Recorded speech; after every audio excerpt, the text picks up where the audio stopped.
feel like your money disappears too fast and you have no idea where it went? Or maybe you're rich on payday and broke by the weekend. If that's you, you're going to love today's episode. Hey everyone, and welcome back to the English Learning Podcast.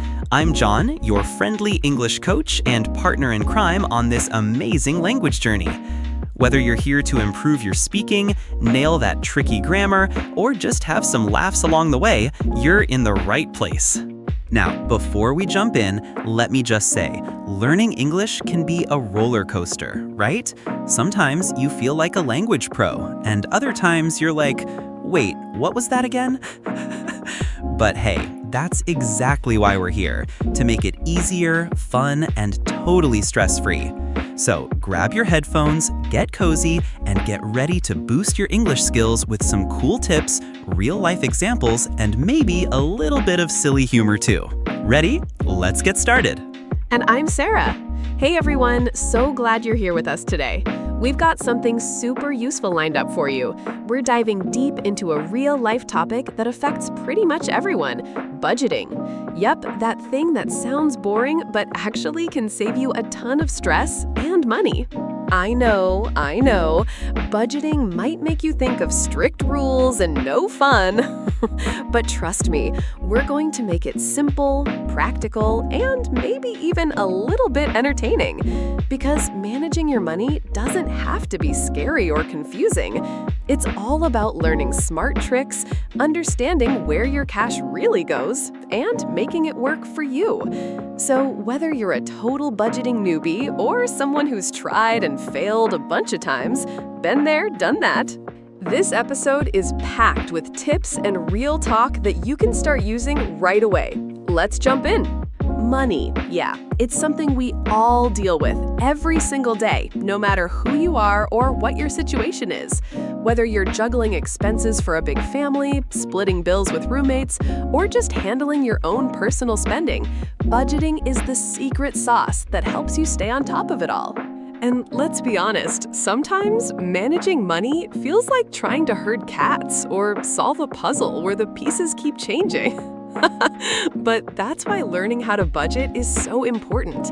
It gives you control, peace of mind, and even a little freedom to enjoy the things you love without stressing all the time. So even if you think budgeting sounds boring or way too complicated, stick with me because we're going to break it down into easy steps you can actually use. No scary math or confusing charts, I promise.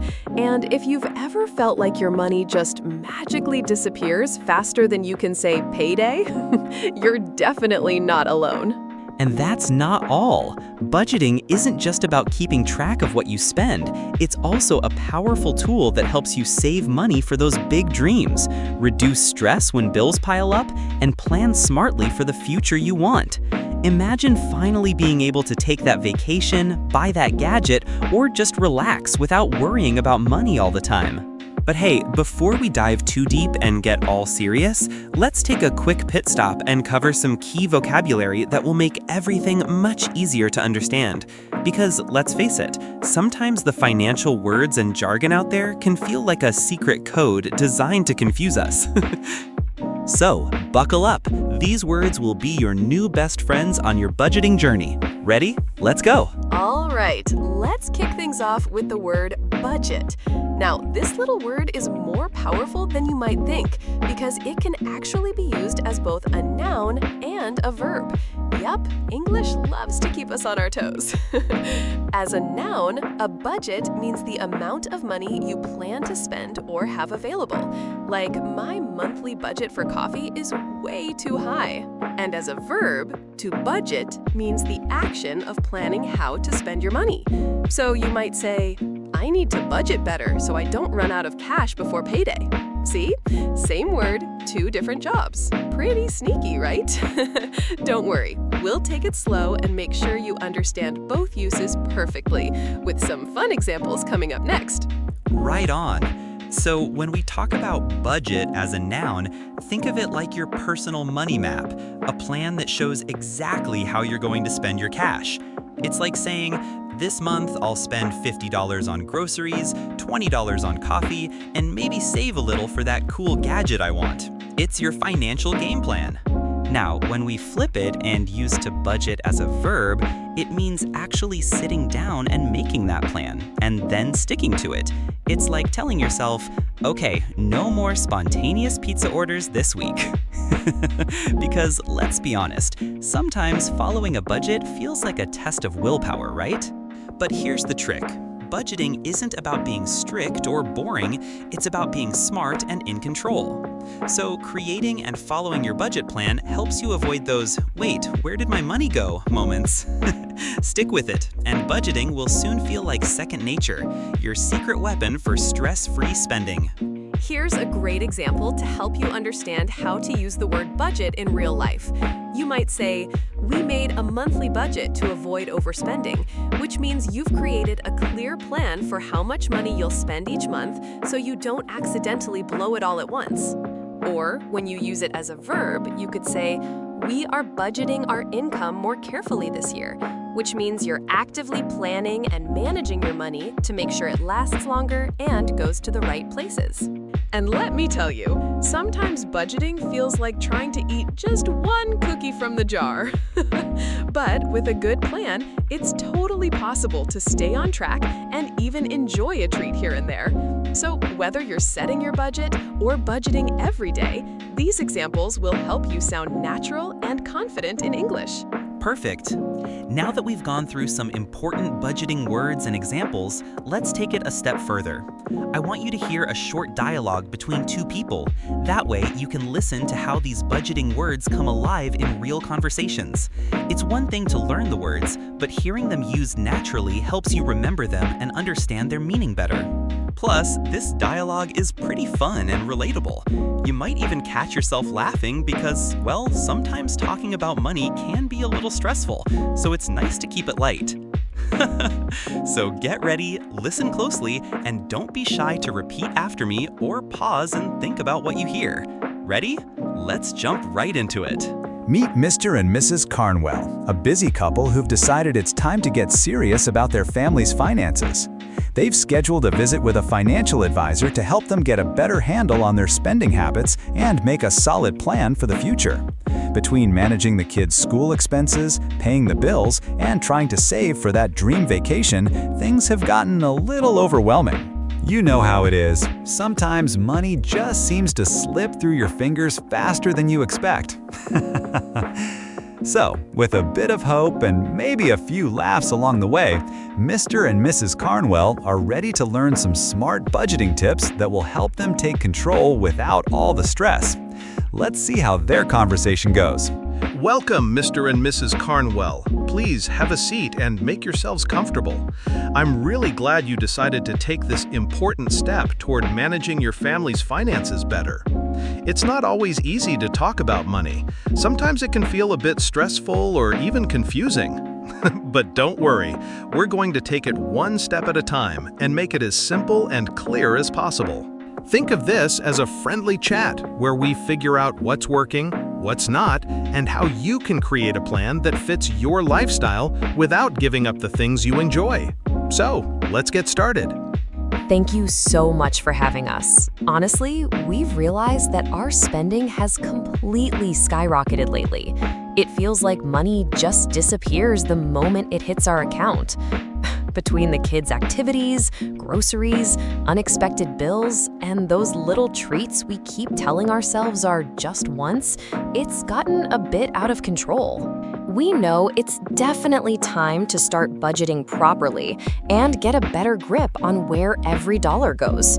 It's not always easy to admit, but we want to stop feeling stressed every time the bills come in and instead feel confident about our finances. So we're really hopeful you can help us make a plan that actually works for our busy lives without making it feel like a punishment. We want budgeting to be smart, simple, and maybe even a little fun.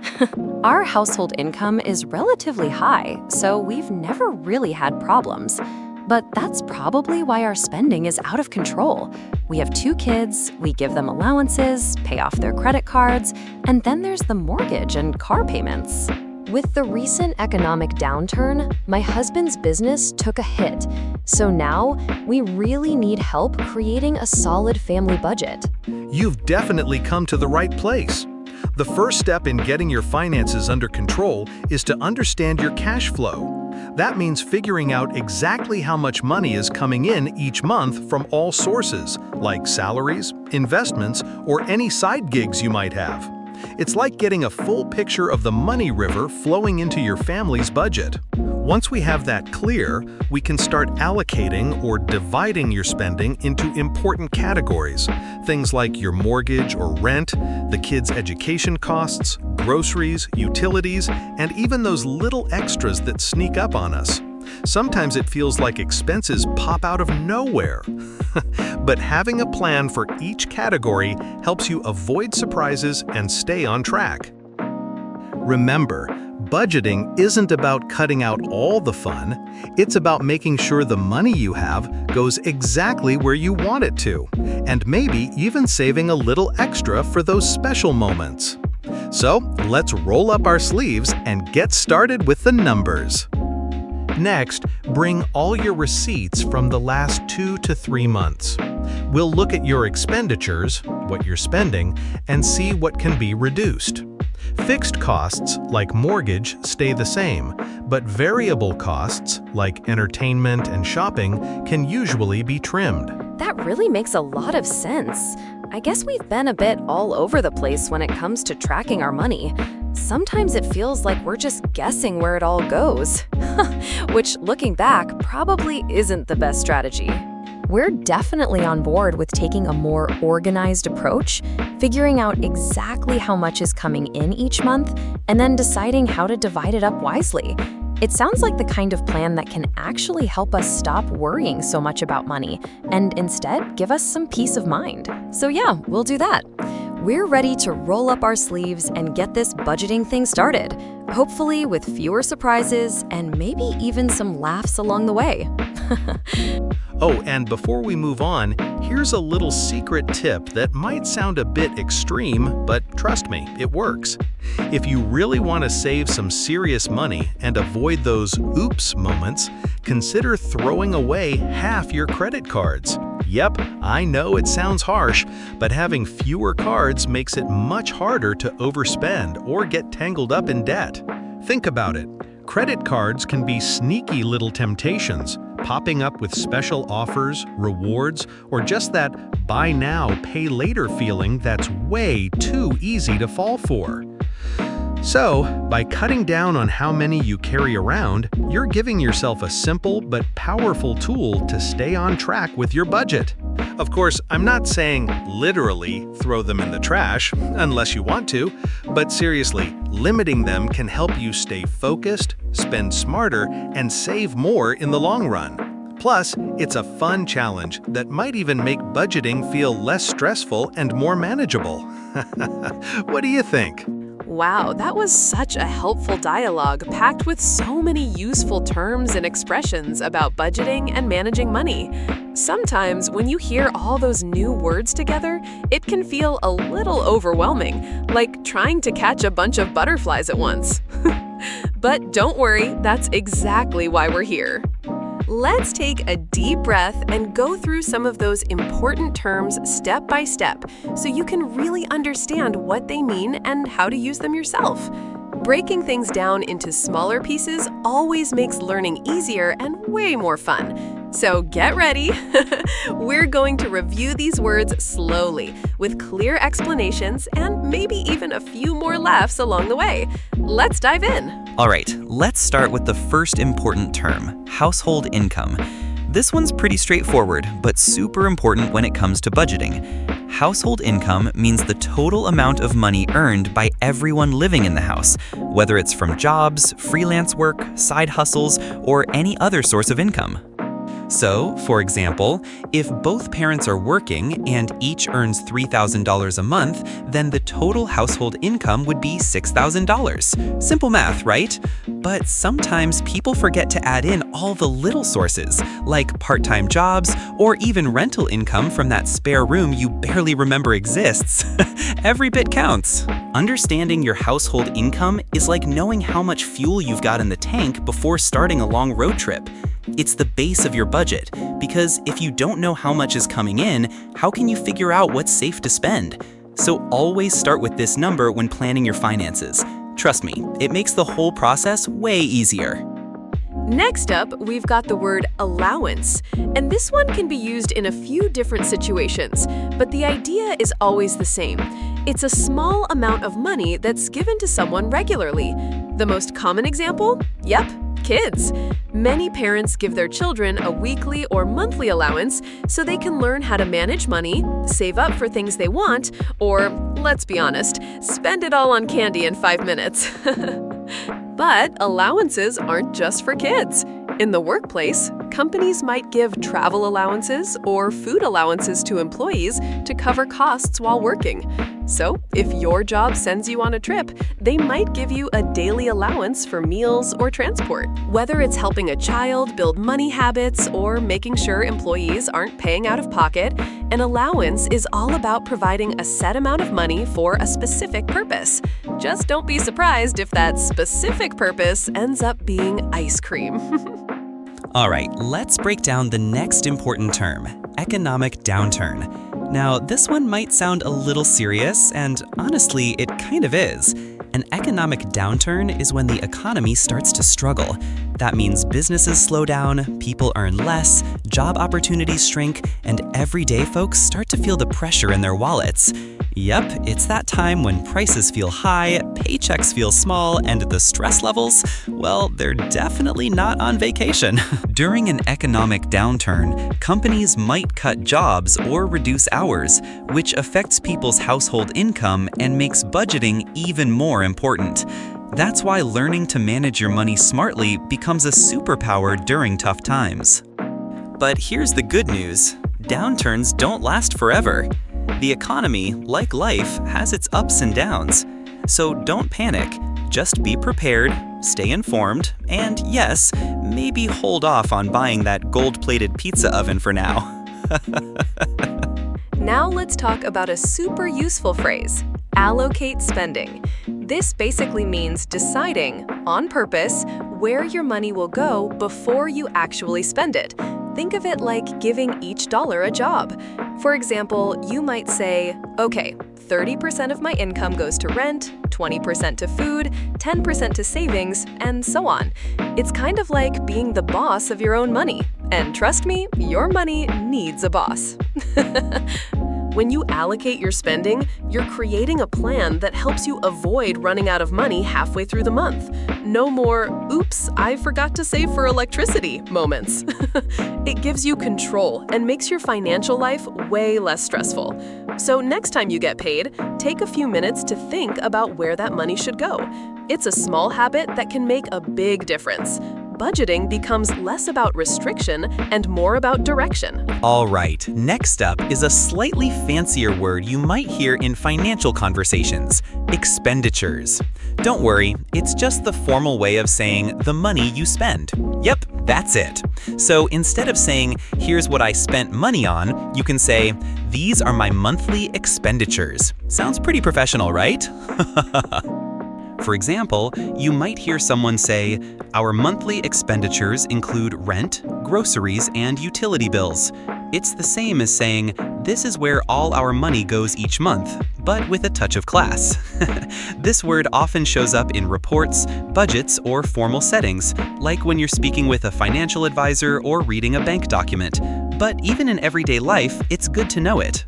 So the next time someone says expenditures, just nod like a pro and say, ah, yes, rent, food, and maybe a little too much coffee. Now that we've got some important vocabulary under our belt, let's take things a step further and look at some natural phrases that native English speakers use when talking about money and budgeting. These are the kinds of expressions you'll hear in everyday conversations, in coffee shops, offices, or even on social media. And believe me, they can sometimes sound totally different from what you read in textbooks. Learning these real-life phrases will not only boost your vocabulary, but also help you sound more fluent and confident, like someone who's actually lived in an English-speaking environment. Plus, some of these phrases are pretty fun, a little quirky, and sometimes even a bit dramatic. Because, let's face it, money talk can get emotional. So let's dive into a few common expressions that'll help you understand English the way it's really spoken, not just in class, but out in the real world. Let's start with a really fun and expressive word, skyrocket.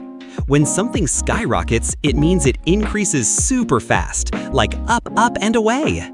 Imagine a rocket shooting straight into the sky. That's the image behind this word. You can use it to describe prices, costs, or even emotions when they rise quickly and dramatically. For example, you might say, gas prices have skyrocketed this year, and if you filled your tank lately, you probably know exactly what I'm talking about. 1 week it's fine, the next week your wallet is crying at the pump.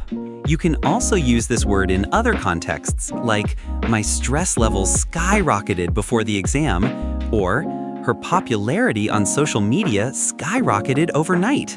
It's a great word to show sudden and big increases, and it definitely adds some drama to your English.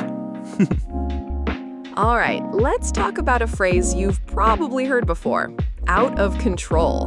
This is one of those super useful everyday expressions, and it means exactly what it sounds like. Something is so messy, crazy, or unmanageable that nobody can handle it anymore. It's like when things just spiral. For example, you might say, their spending was totally out of control. That means they were buying things left and right with no plan, no budget, and definitely no chill. It's the kind of situation where you check your bank account and say, wait, how did I spend that much on snacks? But this phrase isn't just for money. You can use it for all kinds of situations, like the kids were out of control at the party, or my inbox is out of control.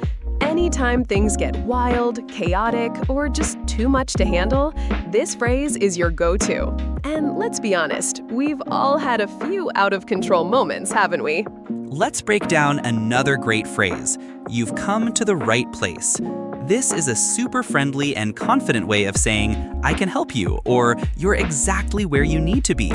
You'll hear it a lot in customer service, in stores, at help desks, or even in podcasts like ours. It's basically what someone says when they want to reassure you that you're not lost and that help is right here. For example, if you walk into a shop and say, "Hi, I'm looking for hiking boots," the clerk might smile and say, "You've come to the right place." It's their way of saying, "Yes, we've got what you need, no problem." Or like when Mr. and Mrs. Carnwell sat down with their financial advisor, he said, "You've come to the right place," to make them feel welcome and confident. And let's be real, sometimes that little phrase is exactly what we need to hear when life feels like a mess. It's warm, it's helpful, and it shows that someone's got your back. So the next time someone comes to you with a question you can answer, flash a smile and say, "Hey, you've come to the right place." Hey, John, I've got to ask, did you ever get an allowance when you were a kid? Like, did your parents give you a little pocket money every week for doing chores? Or were you one of those kids who had to negotiate like a lawyer just to get $1? I feel like everyone has their own allowance story. Some kids were rolling in coins and saving up for toys, while others were like, "What's an allowance?" Come on, tell us the truth. Were you the responsible saver or the type who spent it all on candy 5 minutes later? Either way, I bet there's a funny story in there. Oh, absolutely.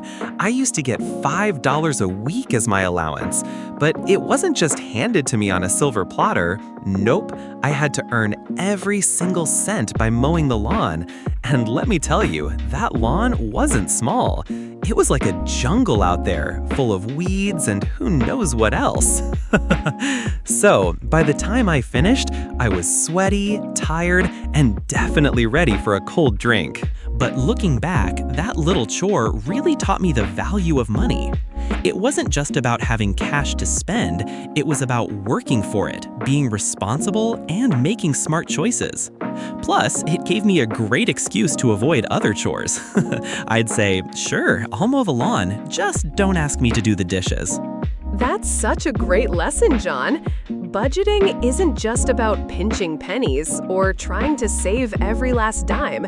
It's really about building smart habits that stay with you for life. It's about learning how to make your money work for you instead of the other way around. When you start thinking about your spending, saving, and planning like that, it becomes less of a boring chore and more like a superpower. Seriously, who wouldn't want to feel like a money ninja, making smart choices without breaking a sweat? Plus, these habits help you avoid those, wait, where did my paycheck go moments we all dread. So, whether you're just starting your budgeting journey or you've been at it for years, remember it's all about small, consistent steps that add up over time. And hey, if you can laugh a little while doing it, that's a bonus too. And that's the big takeaway from today's episode. No matter how much money you bring in, whether it's a little or a lot, learning how to budget is one of the smartest and most powerful things you can do for yourself. Budgeting isn't just about counting pennies or feeling restricted. It's about taking control of your financial future and making your money work for you, not the other way around. Think of it like this. Budgeting gives you the freedom to enjoy life without those, uh-oh, where did all my money go moments. It's like having a secret weapon that helps you plan for your dreams, avoid stress, and maybe even splurge on that guilty pleasure every now and then without feeling bad. So, whether you're a budgeting newbie or a seasoned pro, keep at it and remember that every small step counts. And hey, if you find yourself laughing along the way, well, that just makes the journey way more fun. All right, now it's your turn, dear listeners. I want to hear from you. Did you get an allowance when you were a kid? Maybe a little pocket money for doing chores? Or was it more like a special treat on birthdays? Everyone's childhood money story is different, and sometimes they're pretty funny too. And while we're at it, how do people handle budgeting where you live? Is it all about strict rules and spreadsheets, or is it more relaxed with a bit of creative freedom? Maybe you've got some unique money-saving tips or hilarious budgeting fails you'd love to share. Whatever it is, we're all ears. Budgeting looks different everywhere, and sharing our experiences can make learning about money feel a lot less scary and a whole lot more fun. So don't be shy. Drop your stories, tips, or questions in the comments, and let's keep the conversation going. Because, hey, talking about money doesn't have to be boring or stressful. We'd absolutely love to hear from you. So please don't be shy. Let us know your thoughts, stories, or questions in the comments below. Or if you prefer, send us a message through our website. We read every single one and really enjoy connecting with all of you. It's like having a big, friendly conversation across the globe. And hey, if you found this episode helpful, entertaining, or even just a little bit inspiring, please give us a thumbs up, share it with your friends, or subscribe to the podcast so you don't miss out on future episodes. Your support means the world to us and keeps us motivated to keep creating great content for you. Remember, budgeting might seem tricky at first, but with a bit of practice and maybe a few laughs along the way, you'll get the hang of it in no time. Thanks for tuning in, and we can't wait to chat with you again soon. And before you go, don't forget the important stuff. Make sure to hit that subscribe button so you never miss an episode packed with helpful tips and fun conversations. And if you enjoyed today's show, please take a moment to leave us a review. It really helps us reach more learners just like you. Oh, and here's a little challenge for you. Share this episode with a friend who might need some budgeting tips in English. You know, that friend who's always saying, "Where did all my money go?" Or the one who's just starting to learn English and could use a friendly nudge. Sharing is caring after all. So go ahead, spread the word, and let's help everyone become money-smart, English-speaking pros, one episode at a time. Thanks for being part of our community, and we'll catch you next time. All right, everyone, that wraps up today's episode. We just want to say a huge thank you for spending this time learning English with us here on the English Learning Podcast. We hope you had as much fun as we did, because honestly, learning should never be boring. Remember, practice makes progress, and every little bit of effort counts. So keep listening, keep speaking, and don't be afraid to make mistakes. That's how you grow. We're here to support you every step of the way. Until next time, keep smiling, keep learning, and most importantly, keep laughing. Thanks for being part of our amazing community, and we can't wait to have you back for the next episode. Take care and see you soon. The website